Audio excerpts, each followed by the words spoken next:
I'm going to prepare several feathers, so I've got them done for whenever I need them.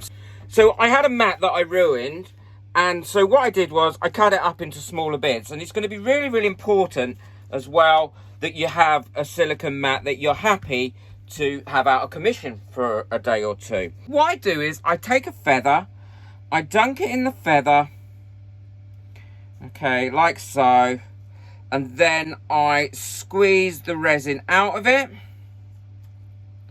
with my fingers, and then I place it on a silicone mat. And you'll see why I do this once it's cured. I then use either my fingers or one of these little tiny brushes to move the feather about into the position that I want it to cure. So let's do that one. So again, I dip it in my resin, I squeeze all the resin out, or as much of the resin out as I can, and if I haven't got the other end, I'll do that as well, and then I'll pop it on the mat, on the silicone mat. And this does make life so much easier. It just needs a little bit of prep, that's all, beforehand, but then so does a lot of things. I love these yellows, and whatever colour that is, I love that too. And stick with me and you'll see how I do the next bit, ready to be able to use them in resin. So these are ready now, and I'll leave these for about 14 hours to cure up before I start to make them into slightly different shapes or get them ready to store. 14 hours later. So these feathers have all cured now, and because you've done them on silicone mats, they come off really, really easily. All you need to do is pull all your feathers off your silicone mat, and then these are nicely sealed, and they're not going to trap unwanted bubbles and cause lots of bubbles in your resin, or as happens quite often with feathers, as you can see with this resin feather pen that I made. And I didn't do this, I just stuck the feather straight in it. You do get these little areas where the resin hasn't actually been able to penetrate the feather. I always have a silicone mat. I always link the silicone mats that I use in the description below, so check that out. And then you'll get the same one as I've got. And I have loads of them. I think I've got about 10 of them that I use, because I have them going all at different times. And there are my pre-prepared feathers.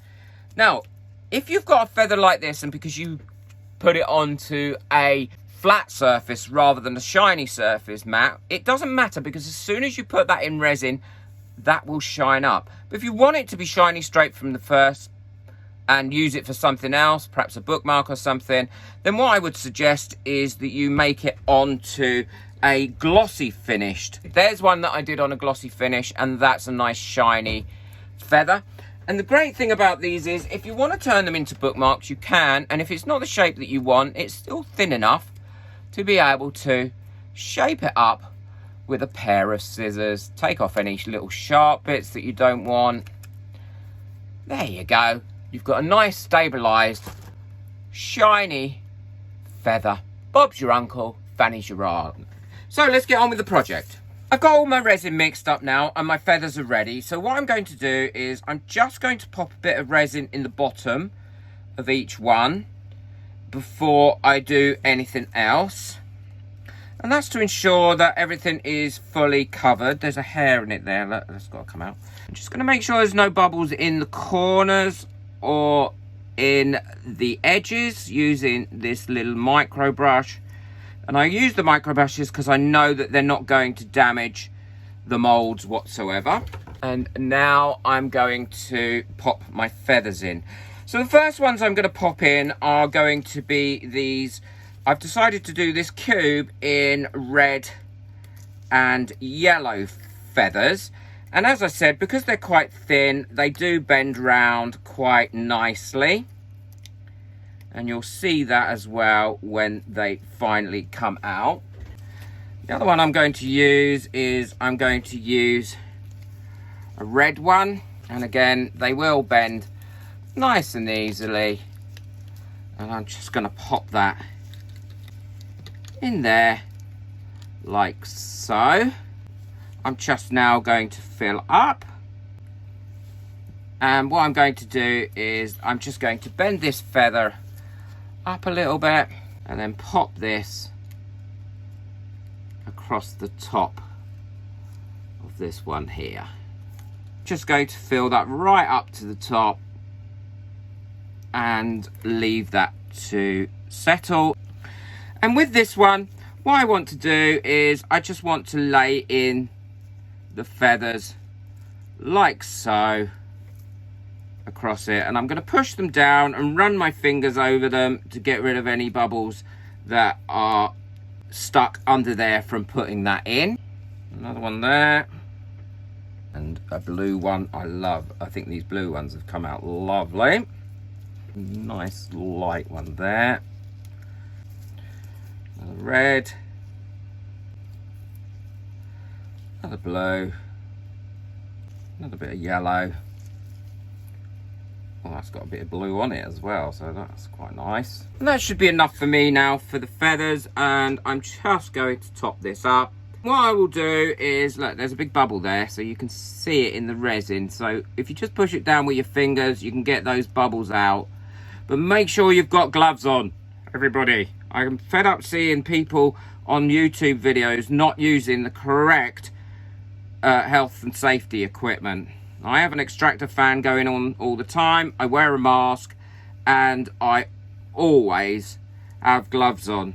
And in fact, I also put barrier cream on my arms and on my face prior to starting any resin work. And I find that way I don't have any issues.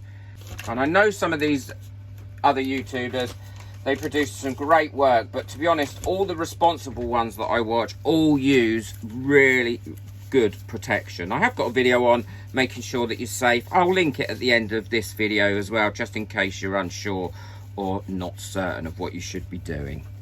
24 hours later. These have all cured now, so let's have a look and see how they've come out. There we go. So as you can see, there is no bubbles in that whatsoever, and you've got some really nice cast feathers without any problems whatsoever.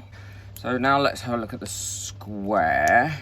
There we go. We have a feathered cube, again, without any damage to it, with lots of big holes and bubbles in it. And as you can see from the one I did for the members only video,